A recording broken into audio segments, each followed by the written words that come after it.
In 1993, two psychologists at Harvard ran an experiment that shook the social sciences to their core. Nalini Ambady and Robert Rosenthal showed college students silent 2-second video clips of professors they had never met. No audio, no context, just 2 seconds of a stranger standing in front of a classroom. Then they asked the students to rate those professors on competence, warmth, and effectiveness. Here's what stunned them. Those snap judgments, made in 2 seconds of silent footage, correlated almost perfectly with the evaluations given by students who had sat in those professors' classes for an entire semester. 2 seconds. That's all it took.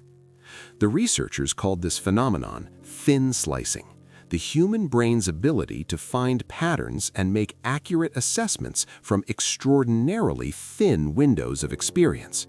And what it reveals is something both humbling and electrifying. You are already reading people every single day. You're just doing it unconsciously. This video is about making that process conscious. Welcome to Praxis of Wisdom. Today, you're going to learn how to read anyone, not through parlor tricks, not through pseudoscience, but through the applied psychology of human behavior. And by the end of this video, every room you walk into will feel fundamentally different. Let's begin. The single biggest mistake people make when trying to read someone is interpreting a behavior without context. They see crossed arms and think defensive. They see someone avoiding eye contact and think dishonest. This is how amateurs think, and it's wrong. Former FBI counterintelligence agent Joan Navarro spent 25 years reading people in high-stakes interrogations, terrorists, spies, double agents. And the first principle he teaches is this: you must establish a baseline before you can detect a deviation. A baseline is how someone behaves when they are comfortable, relaxed, and under no particular stress. Some people naturally cross their arms. Some people naturally avoid eye contact. Some people fidget constantly, not because they're lying, but because that is simply how their nervous system operates at rest. The real information, the gold, is not in any single gesture. It's in the change. So the first thing you do when you meet someone, or enter a room, or sit down across from someone at a table is watch. Don't analyze, don't interpret, just observe. Give yourself 2 to 5 minutes to absorb how this person exists when nothing is at stake. How do they hold their hands? Where do their eyes naturally go? What's their speaking rhythm? How much space do they take up? That is your baseline. Everything that follows is measured against it. Because here's the principle. When someone's behavior suddenly deviates from their baseline, something internal has shifted. An emotion, a thought, a discomfort, a desire. And that is the moment you pay attention. Write this down. Behavior is not meaningful in isolation. Behavior is meaningful in contrast. Now, most people, when they think about body language, they go straight to the face, the smile, the eyebrows, the eye contact. But here's what the research tells us, and this comes directly from Navarro's work at the FBI and is supported by decades of kinesics research. The most honest part of the human body is the furthest from the brain, the feet. We have almost no conscious awareness of what our feet are doing. We spend our entire lives learning to manage our facial expressions. We learn to fake smiles by age 4, but virtually no one monitors their feet. And this is why the feet are, as Navarro calls them, the most honest part of the body. When someone is genuinely engaged with you, their feet will point toward you. When they want to leave a conversation, their feet will orient toward the nearest exit, even while their face is still smiling and nodding. When someone receives good news, you'll see what's called a gravity-defying behavior. The toes lift, the bounce increases, the feet become light. When someone feels threatened or stressed, The feet will tuck under a chair, wrap around chair legs, or freeze entirely. Now move upward. The torso. The torso houses our vital organs, and the limbic brain, our ancient emotional brain, is extremely protective of it. When we feel safe and open, we expose our torso. We lean in. We unbutton jackets. When we feel threatened or uncomfortable, we blade our body away, turning to the side, creating distance, shielding the ventral side. Watch for sudden crosses of the arms across the midsection, objects pulled onto the lap, or a bag clutched in front of the chest. These are blocking behaviors, the limbic system's attempt to place a barrier between the self and a perceived threat. Now move upward. The hands. Visible hands signal trust. This is deeply evolutionary. Throughout human history, hidden hands meant potential weapons. Research by Kinsey Goman found that audiences rate speakers as more credible and persuasive when their hands are visible and active. When someone suddenly hides their hands, slides them under the table, stuffs them in pockets, or sits on them, the limbic brain is often responding to discomfort. And then, only then, do we arrive at the face. In the 1960s, psychologist Paul Ekman embarked on one of the most ambitious studies in the history of psychology.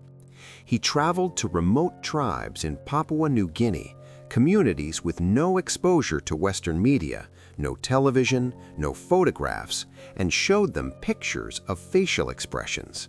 They recognized them instantly. Happiness, sadness, fear, anger, surprise, disgust, contempt.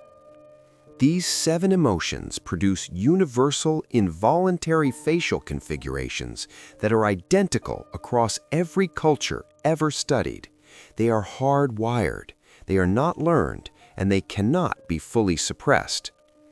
This is where microexpressions come in.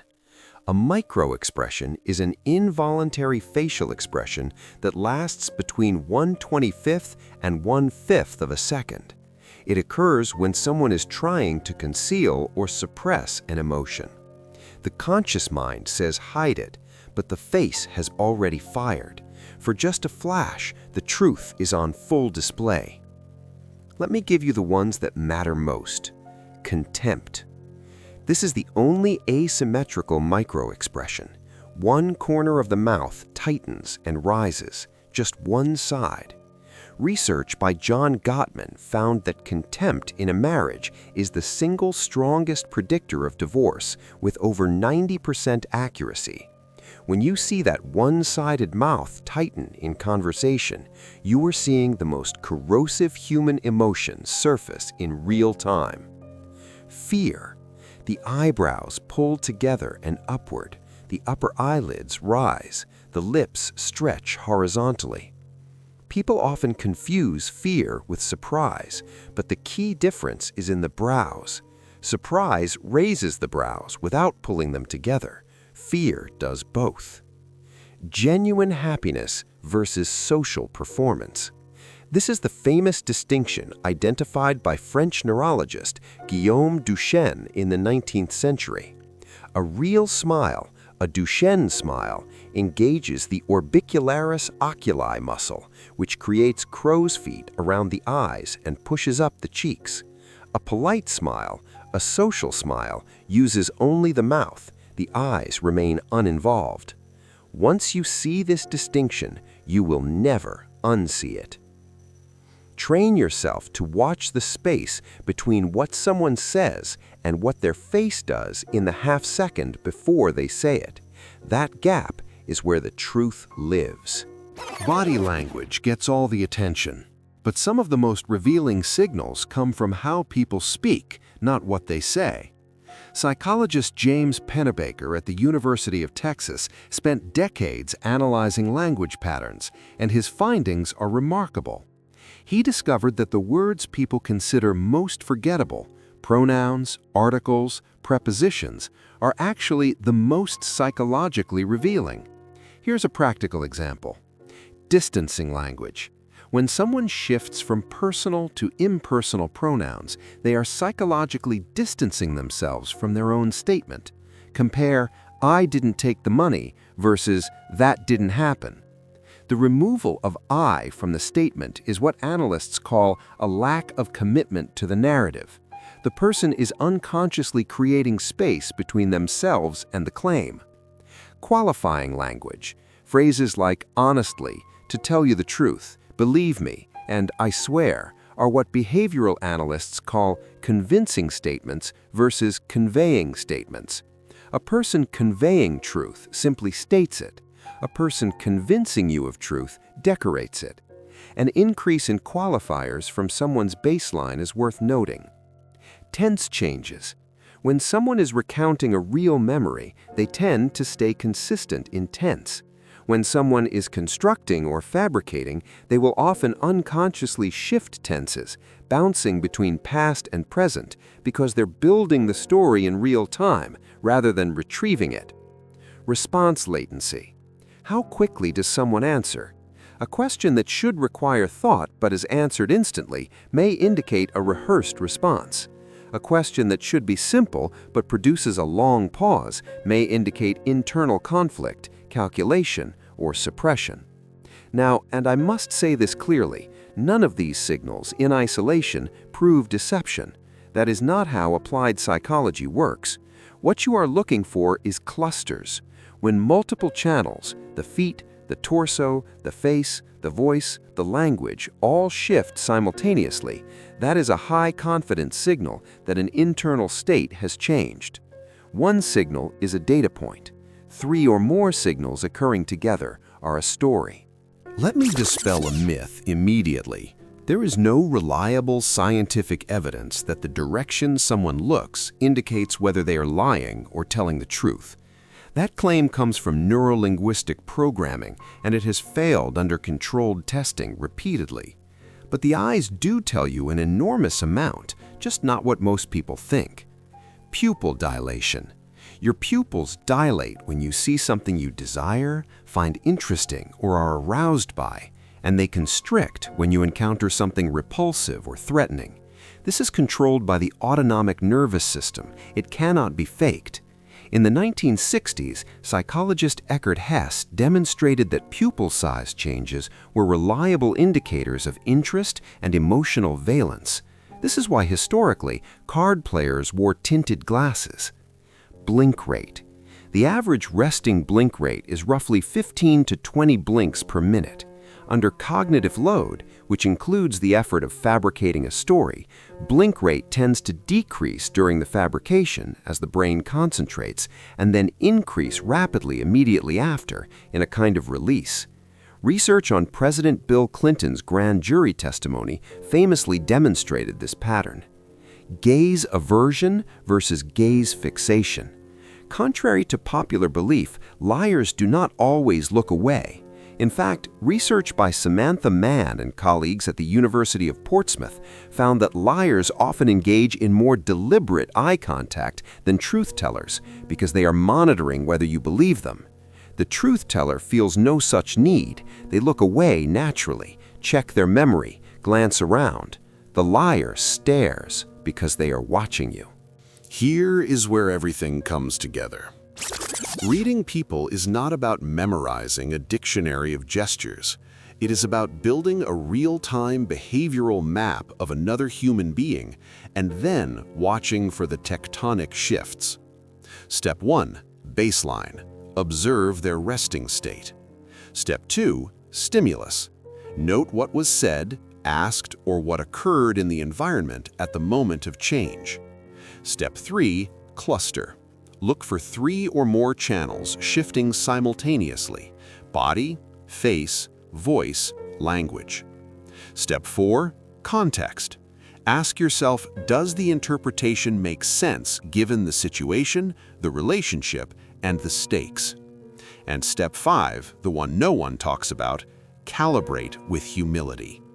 You are not a mind reader. You are a pattern recognizer. The goal of applied psychology is not to achieve certainty, it is to improve the quality of your hypotheses about what another person is experiencing. You observe, you hypothesize, and then, when possible, you test. You ask a follow-up question. You shift the topic and watch what relaxes. You name the emotion you think you see and observe whether the person opens up or shuts down. The best human readers on the planet, top interrogators, elite negotiators, master therapists, they will all tell you the same thing. Reading people is not a performance. It is a practice. It is a discipline of attention. And the more you practice, the more the invisible becomes visible. 2 seconds. That's what Ambady and Rosenthal found. 2 seconds of silent observation, and the human brain already has a remarkably accurate read. But imagine what you can do with 2 minutes, with an entire conversation, with the tools you now have. You are not learning a trick. You are waking up a capacity that evolution spent millions of years building into your neurobiology. If this gave you something you didn't have before, a sharper eye, a deeper read, a principle you can carry into every room you walk into, then do something with that. Subscribe, not for me, for the version of you that wants to see what others miss. A like, a comment, a share, that is how you tell the system this matters. That is how the next video finds you instead of disappearing into silence. Leave a comment. Tell me what you saw. Tell me what you recognized. This is not a lecture hall. This is a dojo. And in a dojo, the students sharpen each other. This is Praxis of Wisdom. Wisdom weaponized.